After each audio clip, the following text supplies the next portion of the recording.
Padayon ang programang Race con Run After Contribution Evaders sa buhatan sa SSS.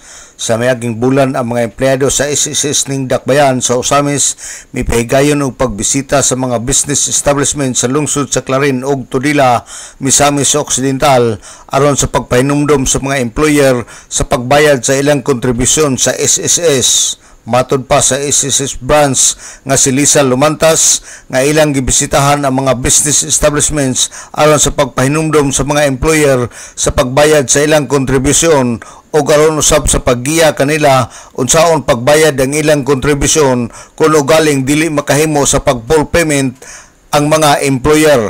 O ang buhatan sa SSS adunay installment plan aron mapadali ang pagbayad sa ilang kontribusyon.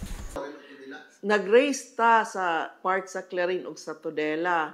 Kanang kabalo naman ta ka run after contribution evaders, pag-remind na siya sa mga employers to pay their delinquency. So kami, mag-remind me among bisitahan and among i-assist ang saon pagbayad. So kung dili ka full payment ang employer, naatay installment plan nga para mapadali ang ilang pagbayad. Si Lisa Lumantas, SSS branch head. Gidugang ni Lumantas nga katong establishment nga wala pa ma-register ang ilang mga sakop, iyang giauhag sa pagpa-register kay obligasyon sa employer ang pag-deduct sa ilang mga empleyado o ang pag-remit ngadto sa buhatan sa SSS aron maka-benefits ang mga empleyado.